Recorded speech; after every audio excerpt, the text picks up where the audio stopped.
हमने देख लिया कि किस प्रकार से हम विद्युत विध्रुव आघूर्ण के कारण हमने जैसे विद्युत विध्रुव के कारण विद्युत विभव की गणना करी थी कल, एक एग्जांपल भी सोल्व किया था। अब आज का जो नया टॉपिक है अपने पास वो कुछ अच्छा एक टॉपिक मिलेगा आपको, समविभव पृष्ठ का कैसे इसका मान निकालते हैं। तो देखो नया टॉपिक आज समविभव पृष्ठ, तो आज का नया टॉपिक है समविभव पृष्ठ, इक्विपोटेंशियल सरफेस।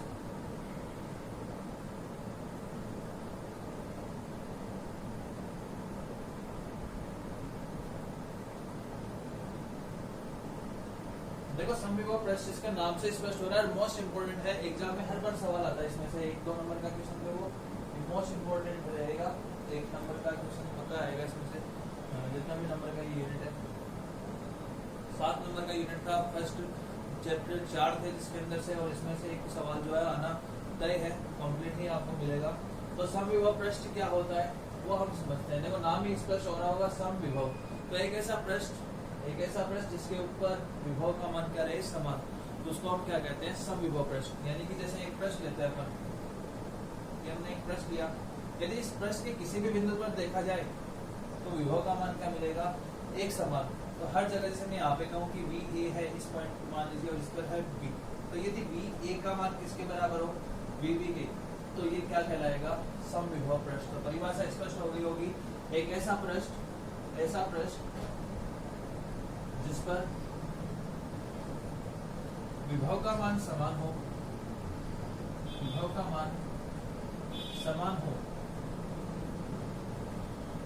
समविभव पृष्ठ कहलाता है। तो एक ऐसा पृष्ठ रहना चाहिए जिसके ऊपर पूरे पृष्ठ में विभव का मान समान रहे।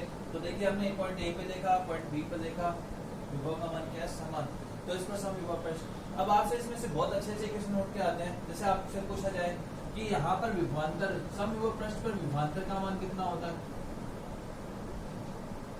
समविभव पृष्ठ के ऊपर किया गया कार्य कितना होगा यदि एक आवेश Q को आप A से लेकर B तक लेके जाते हैं, तो इसमें कितना कार्य कंप्लीट होगा, यानी WAB का मान कितना होगा। ये इसमें मोस्ट इंपोर्टेंट है। इसकी प्रॉपर्टीज होती है वो हम देखेंगे क्या क्या इसकी इंपोर्टेंट प्रॉपर्टीज होती है। तो मोस्ट इंपोर्टेंट मान के चलिए क्वेश्चन है, 1 नंबर का भी पूछा जाता है।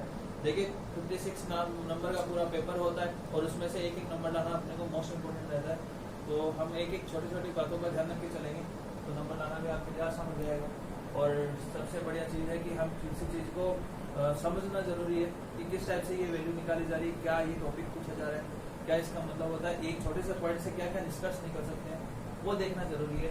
तो आप देखिए कि एक ऐसा प्रश्न लिया गया जिसके ऊपर विभव का मान समान होता है, तो विभवांतर का मान कितना होगा। हम जानते हैं कि विभवांतर जो होता है वी ए बी हमने देखा था, दो विभवों का अंतर होता है। जैसे हम बात करें ए से लेकर बी तक लेके जाते हैं तो विभवांतर होता है V B minus V A, ठीक है। तो विभवांतर का मान कितना होगा, तो आप कह रहे हो कि वी और वी का मान समान है, क्योंकि यहाँ पर तो हम यहाँ पे ऐसा लिख सकते हैं वी और वी का मान समान है, तो दोनों की जगह वी लिख दें तो वी माइनस वी कितना होगा 0। तो यहाँ पर दो प्रश्नों के बीच का जो विभवांतर होता है उसका मान कितना होता है 0। समविभव पृष्ठ पर विद्युत विभव का मान क्या रहता है, विभवांतर का मान जो रहता है वो क्या रहता है 0। विभव का मान तो समान रहेगा हर एक बिंदु पर और विभवांतर का मान होता है 0। अब देखिए विभवांतर का फॉर्मूला हमने पढ़ लिया। हम जानते हैं कि विभवांतर जो होता है किया गया कार्य बटा आवेश होता है, किया गया कार्य बटा आवेश। तो आवेश का मान तो इस प्रश्न में 0 नहीं है, चाहे समविभव प्रश्न हो चाहे कैसा भी प्रश्न हो, इसमें आवेश को आप कहीं से लाइए। तो इसमें ले जाने में कार्य कितना कंप्लीट होगा, तो आपने देखा कि A से B पर विभवांतर का मान कितना था 0, तो बराबर 0 रहा, तो WAB अपॉन Q0। तो इस Q0 को आप 0 से गुणा करेंगे तो 0 into Q0 कितना हो गया 0। इसका मतलब क्या हुआ, इसका मतलब ये हुआ कि समविभव पृष्ठ पर एक आवेश को आप एक जगह से दूसरी जगह ले जाते हो तो कोई कार्य संपन्न नहीं होगा। यानी कि समविभव पृष्ठ पर यदि आपको बोला जाए, मान लीजिए कि इक्वेशन ऐसा दे दिया जाता है कि एक समविभव पृष्ठ बताया गया आपको, एक समविभव पृष्ठ है जिसके ऊपर एक 10 कूलम का आवेश दिया गया है, ठीक है, 10 कूलम का आवेश दिया गया है। इसको आप ए बिंदु से बी बिंदु तक, इसकी डिस्टेंस आपको बता दी कि 20 सेंटीमीटर है, तो यहाँ तक लाने में कितना कार्य संपन्न होगा, तो कितना कार्य संपन्न माना जाएगा 0। कोई कार्य कंप्लीट नहीं होगा। क्यों नहीं होगा, क्योंकि एक समविभव पृष्ठ पर किया गया कार्य का मान क्या होता है 0 होता है। इसका मतलब ये हुआ कि एक परीक्षण आवेश को आप एक बिंदु से दूसरे बिंदु तक ले जाते हो तो उसमें कोई कार्य संपन्न नहीं होता। अब देखिए इसके अंदर दो पृष्ठ बताए जाते हैं, क्या विद्युत क्षेत्र की डायरेक्शन होती है। दो पृष्ठों के बारे में बहुत बार एग्जाम में पूछ लिया जाता है कि एक बिंदु आवेश दिया जाए तो उसके कारण समविभव पृष्ठ की रचना कीजिए, और दूसरा आपको बोला जाए कि कोई समतल पृष्ठ रखा है तो उसके कारण कितना होगा। तो हम समांतर प्लेटों के कारण और बिंदु आवेश के कारण विद्युत विभव देखते हैं समविभव पृष्ठ कैसा होता है। ठीक है, समझ करना एक बार। तो फर्स्ट देखिए बिंदु आवेश के कारण विभव देखते हैं कितना होगा। बिंदु आवेश के कारण समविभव पृष्ठ, ये बहुत बार एग्जाम में सवाल पूछे जाते हैं कि इसके कारण समविभव पृष्ठ की रचना कीजिए, कि कोई एक बिंदु आवेश दिया जाता है उसके कारण कैसे रचना होती है। तो ये आप ध्यान से समझिएगा कि समविभव पृष्ठ कैसे बनाने हैं इनके। तो देखो एक हमने बिंदु आवेश लिया, ये बिंदु आवेश ले लिया धनात्मक, मान लीजिए कैसा भी दिया जाए, धनात्मक कर दिया जाए या ऋणात्मक कर दिया जाए, वो आप पे डिपेंड करता है कैसे सोल्व करोगे। एक चीज आपने देखी है कि प्लस आवेश होता है उसके कारण विद्युत क्षेत्र की दिशा जो होती है वो बाहर की तरफ होती है, और माइनस आवेश के कारण किस तरफ होती है, अंदर की ओर।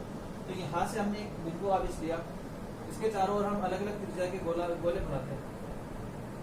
ठीक है, एक पृष्ठ बना लेते हैं जिससे ये पृष्ठ का निर्माण कर लिया हमने।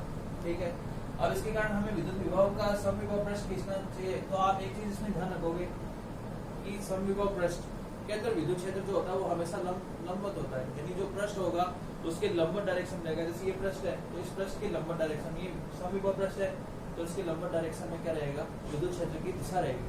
ठीक है, इसी के पृष्ठ है तो इसकी लंबवत दिशा के अंदर क्या रहेगा, समविभव पृष्ठ। तो यहाँ पर सॉरी विद्युत क्षेत्र की दिशा, तो यहाँ से हम विद्युत क्षेत्र की डायरेक्शन लेके चलें तो क्या आएगा, तो इसको हम डॉट डॉट करके दिखाते हैं, लंबवत डायरेक्शन में दिखाना है। ठीक है, तो लंबवत डायरेक्शन में आ जाएगा बाहर की ओर।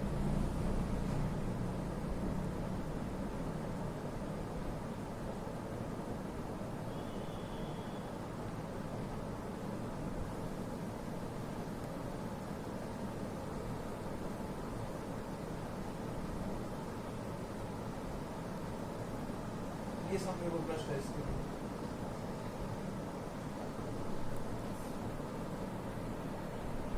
ठीक है, और इसके कहीं भी इस बिंदु के ऊपर ये धनात्मक आवेश के कारण है, क्योंकि इसमें प्लस क्यू आवेश के कारण विद्युत विभव की दिशा जो है वो बाहर की ओर होगी। और जैसे जैसे ये बनाया गया वैसा ही आपको पृष्ठ बनाना है, जैसे ये डॉट डॉट करके बनाए गए हैं तो इसी प्रकार से आपको इसका निर्माण करना होता है। प्लस क्यू आवेश के कारण तो उसकी बाहर की ओर, यदि माइनस आवेश हो जाता तो यहाँ पे जाएगा अंदर की ओर। ठीक है, और यदि ये समांतर प्लेटें दी जाए तो क्या होगा, जैसे हमने ये समांतर प्लेटें ले ली। ठीक है, तो इसके बीच में और परतें रखी गई है, ये अलग से हमने इसको डॉट डॉट करके समांतर प्लेटें बहुत सारी रखी गई है। यहाँ पर आवेश क्या होगा, अब आपको एक चीज ये ध्यान रखनी है कि विभव का जो गमन होता है वो उच्च विभव से निम्न विभव की ओर होता है, और इसके अंदर निम्न विभव से उच्च विभव की ओर होता है। तो आपको बताया था कि धनात्मक आवेश के लिए तो हमेशा जो विभव होगा वो किस तरफ से किस तरफ होगा, उच्च विभव से निम्न विभव की ओर। कि विभव जो होता है धनात्मक आवेश में तो उच्च विभव से निम्न विभव की ओर चलता है। तो जैसे हम यहाँ से प्लस आवेश देते हैं, इसको प्लस दिया और इधर दे देते हैं माइनस इस प्लेट के ऊपर। ठीक है, तो अब विद्युत क्षेत्र की डायरेक्शन किधर से किधर रहेगी इसके अंदर। ठीक है, इन परतों के लिए यहाँ डॉट डॉट करके बनाई है। तो आपको बताया था कि लंबवत दिशा होती है, और इसमें डायरेक्शन की बात करेंगे तो उच्च विभव से निम्न विभव की ओर। ठीक है, स्टेप्स हो जाएगा, ये आपको बनाना है समांतर प्लेटों के लिए विद्युत विभव। ठीक है, इस प्रकार से आपको इनकी रचना करनी है। आई होप आपको समझ में आ गया होगा। तो ये है बिंदु आवेश के कारण विद्युत विभव, समविभव पृष्ठ का निर्माण। ठीक है, ये तो हमने एक बिंदु आवेश, गोल बिंदु आवेश के कारण लिया, और एक इसके कारण लिया समांतर प्लेटों के कारण। तो ये आपको इनका निर्माण करना है, अलग अलग निर्माण करके आपको दिखाया गया है। कई बार सवाल में केवल एक नंबर के लिए पूछ दिया जाता है कि इस धनात्मक बिंदु आवेश के कारण समविभव पृष्ठ की रचना कीजिए, तो आपको ये बनाना है। समांतर प्लेटों के कारण दे दी, ये बनाना है। जैसे यहाँ पे और प्लेट दे दी जाती है, तो इस प्रकार से आपको इसकी रचना करनी है। जैसे माइनस कर देंगे, ये प्लस कर देंगे, तो ये चलता जाएगा। ठीक है, इस प्रकार से इसका निर्माण करना है। तो ये हो गया बिंदु आवेश के कारण समविभव पृष्ठ की रचना। अब इसके गुण देख लेते हैं, क्या क्या गुण है, और इस गुण में से भी दो गुण की प्रॉपर्टी पूछ जाती है, और ये प्रॉपर्टी दो प्रॉपर्टी बता देते हैं, तो अपने पास एक नंबर आराम से आ जाएगा। ठीक है, तो इसकी अब अपना नेक्स्ट पॉइंट जो है वो है समविभव पृष्ठ के गुण। किस प्रकार से समविभव पृष्ठ के क्या क्या गुण होते हैं, अब वो हमें चेक करना है कि जो प्रॉपर्टी, किसी भी चीज की आप प्रॉपर्टी बताते हो तो सबसे पहले इंपॉर्टेंट बात है आप उसकी डेफिनेशन लीजिए एक। तो दूसरी बात आपको इसमें क्या देगा, क्या इसके अंदर प्रॉपर्टी पड़ी थी, उन्हीं में से काम कंप्लीट हो जाता है। देखो हमने अभी तक जो भी डेफिनेशन देखी है उसी से अपना काम बन जाएगा। जैसे फर्स्ट पार्ट की बात करें अपन, देख रहे हैं क्या परिभाषा थी, समविभव पृष्ठ की एक खास बात होती है, इसके हर एक बिंदु पर विभव का मान क्या होता है, समान। प्रत्येक पृष्ठ के प्रत्येक बिंदु पर क्या होता है, विभव का मान एक समान होता है, विभव का मान एक समान होता है। ठीक है। दूसरी खास बात क्या देखी आपने, इसमें हमने बताया कि इसमें आवेश जो है वो आप एक बिंदु से दूसरे बिंदु तक ले जाते हैं तो उसमें किया गया कार्य का मान कितना होता है, शून्य। यानी समविभव पृष्ठ पर यदि आवेश को एक बिंदु से दूसरे बिंदु तक ले जाया जाए तो किया गया कार्य का मान कितना होता है, शून्य। तो WAB = 0, ये दूसरी प्रॉपर्टी है। लिखना आपको पूरा पड़ेगा, इतना लिखने से काम नहीं चलेगा। ठीक है, तो दूसरी प्रॉपर्टी ये। तीसरा आपको बताया कि इसमें विद्युत क्षेत्र की जो दिशा होती है वो पृष्ठ के लंबवत होती है। विद्युत क्षेत्र की दिशा, विद्युत क्षेत्र की दिशा समविभव पृष्ठ की लंबवत होती है, समविभव पृष्ठ के लंबवत होती है। फिर हमने एक प्रॉपर्टी यहाँ पर, एक नई प्रॉपर्टी आप ये जानोगे कि विभव का मान तो यहाँ समान ही रहता है सभी जगह। तो इसका मतलब दो समविभव पृष्ठ कभी एक दूसरे को नहीं काटेंगे। दो समविभव पृष्ठ, दो समविभव पृष्ठ कभी एक दूसरे को नहीं काटते, एक दूसरे को नहीं काटते। अब यदि काटते तो क्या होता, यानी दो पृष्ठ आप देखो, ये दो पृष्ठ मान लीजिए, एक पृष्ठ ये इसको काट रहा है तो आप देखो दो अलग अलग मान हो गए, एक तो इधर वाला एक इधर वाला, तो विभव के दो मान हो गए। अब ये आप क्या बोल रहे हो, समविभव पृष्ठ के ऊपर विभव के दो मान संभव है क्या? इस पृष्ठ के ऊपर आप ही देखिए, यहाँ पे मैं इसको A पॉइंट दे दूं, इसको भी B पॉइंट दे दूं, तो क्या B और BB का मान अलग अलग होगा समविभव पृष्ठ पर? ये कभी नहीं होगा। दोनों जगह विभव का मान क्या रहता है, समान। तो हम कहेंगे कि दो समविभव पृष्ठ कभी एक दूसरे को नहीं काटेंगे। यदि ऐसा होता है तो इसका मान क्या होगा, शून्य। तो एग्जाम्पल में कहीं भी सवाल भी ऐसा आ जाए, मान लीजिए कि दो समविभव पृष्ठ दे रखे हैं और ये दोनों एक दूसरे को इस प्रकार से काट रहे हैं, तो आपसे पूछा जाए कि इसका मतलब यदि दो समविभव पृष्ठ कभी एक दूसरे को नहीं काटेंगे तो इसकी दो डायरेक्शन होगी, तो क्या ऐसा संभव होगा? तो कहीं भी इसमें विभव का मान निकल के आएगा, तो हम कहेंगे कोई मान निकल के नहीं आएगा, इस प्रश्न पर विभव का मान क्या हो जाएगा, शून्य। आई होप आपको क्लियर हो गया होगा। ठीक है, तो ये है समविभव पृष्ठ, सही है ना। तो देखो इसके बाद नेक्स्ट पॉइंट अपना, ये भी बहुत इंपॉर्टेंट पॉइंट है, इसी में से आपको बहुत बार सवाल जो आपको पूछा जाएगा। इसके बाद में एक न्यूमेरिकल आपको करने के लिए दिया जाएगा, जिसको ऑफलाइन आता है वो तो सोल्व कर लेगा, अदरवाइज देखते हैं क्या होता है। विद्युत क्षेत्र और विद्युत विभव में संबंध ज्ञात करना है। अब देखो विद्युत क्षेत्र तो हमने ई पढ़ा था, क्या होता है, आवेश या आवेश का समूह अपने चारों ओर एक क्षेत्र का निर्माण करता है, जिसमें कोई अन्य आवेश यदि आए तो उसके ऊपर एक बल का अनुभव होता है, वही क्या कहलाता है, विद्युत क्षेत्र की तीव्रता हमने देखी थी। और आवेश का समूह अपने चारों ओर एक क्षेत्र का निर्माण करता है, उसको हम विद्युत क्षेत्र कहते हैं।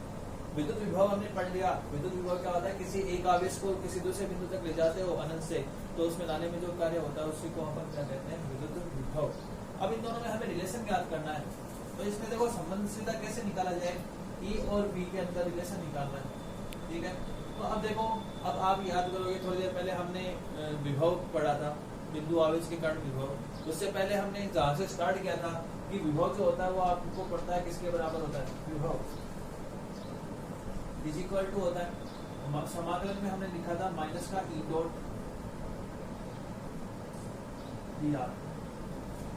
ठीक है, ई डॉट डी आर लिखा था और यहाँ पर आवेश दिया गया था अनंत से लेकर किसी निश्चित बिंदु तक, जैसे मैं यहाँ पे अनंत से लेकर पी लिख देता हूँ। ये हम पढ़ते हुए आए हैं। ये हमने विभव की जब स्टार्टिंग में बात करी थी, तो किसी आवेश के कारण जब आप विभव लेके आते हो एक बिंदु से दूसरे बिंदु तक, तो उसमें विभव का मान होता है ये हमने फर्स्ट चैप्टर में ही, मतलब जो चैप्टर हमने स्टार्ट किया था विभव का, उसी टाइम में फर्स्ट पोर्शन में इसको हमने देख लिया था। यदि आपने अभी तक नहीं देखा है तो पीछे वाले वीडियो को देखे ताकि आपको आसानी से समझ में आ जाएगा।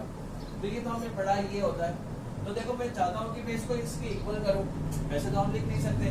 अब आप कहेंगे कि सर ये तो ऑलरेडी रिलेशन ही है, विद्युत क्षेत्र और विद्युत विभव में रिलेशन है कि V is equal to E। अब आपको देखो सवाल एग्जाम में या तो आता है, ये आ भी चुका है एग्जाम में एक बार, कि विद्युत क्षेत्र और विद्युत विभव की गणना कीजिए, तो एक रिलेशन होता है इसमें V is equal to minus का ग्रेडियंट V। ठीक है, ये तो sorry E is equal to minus का ग्रेडियंट V। ये रिलेशन होता है विद्युत क्षेत्र का। ये ग्रेडियंट क्या होता है, इसको हम उल्टा डेल्टा लिखते हैं, डेल्टा V लिखते हैं। तो ये कैसे आता है, ये हमें इसकी गणना करनी है, तो उसको हम समझना होगा। ये रिलेशन कैसे आता है, ये यहाँ से कैसे इसका वैल्यू आएगा, तो समझिए। देखो मैं इस V को ऐसे लिखूँ dV और dV का समाकलन करूँ तो क्या आएगा, आप जानते हो कि dV का यदि समाकलन किया जाए तो क्या आने वाला है V। और विभव में आप आवेश को कहां से ला रहे हो, अनंत से किसी निश्चित बिंदु तक, तो अनंत से लेकर P तक। आप देखिए dV का जो समाकलन आएगा वो क्या आएगा, V आएगा। ठीक है, तो ये dV आ गया, इसको हम ऐसे लिख सकते हैं अनंत से लेकर P माइनस का E डॉट dr। ठीक है, तो हम कहेंगे कि जब समाकलन की सीमाएं आपस में बराबर है, समाकलन बराबर है, तो ये क्वांटिटी भी किसके बराबर होगी, इस राशि के बराबर होगी। तो हम यहाँ से कह सकते हैं कि स्पष्ट है कि क्या लिख सकते हैं कि dV का जो वैल्यू है, dV वो किसके बराबर आएगा, माइनस का E डॉट dr। ठीक है, इस A डॉट B के बराबर है, तो मैं इस माइनस को इधर भेज दूं, कोई प्रॉब्लम नहीं है, माइनस से गुणा करें तो dV बराबर आ गया E dr। ठीक है, ये आ रहा है E डॉट dr। तो A डॉट B क्या होता है, A डॉट B होता है AB cos थीटा, तो हम इसको ऐसे लिख सकते हैं E dr cos थीटा। ठीक है, कहने का मतलब क्या है कि जो A डॉट B होता है इसके बराबर होता है AB cos थीटा। ठीक है, तो E dr cos थीटा के बराबर हो गया। क्या मैं इस यहाँ से ये जो गुणा में राशि आ रही है इसको मैं भेजता हूँ इसके भाग में, तो ये आएगा माइनस का dV अपॉन dr बराबर E cos थीटा। ठीक है, ये क्या आ गया, E cos थीटा। अब आप ये जानते हो कि cos थीटा फैक्टर किसका होता है, जैसे हम बात करें, आप किसी भी एक्सिस की बात करें, जैसे ये किसी रिजल्ट आ रहा है किसी का E। ठीक है, तो यदि EX होगा तो वो तो किसके बराबर होगा, इस E cos थीटा के घटक के बराबर हो जाएगा। यानी कि इसकी जो Z डायरेक्शन है उसका घटक बताना चाहते हैं कि ये तो है। कहने का मतलब है कि जैसे मैं इसको ये लिख सकता हूँ कि माइनस का जो dV अपॉन dr है वो बराबर है ER के।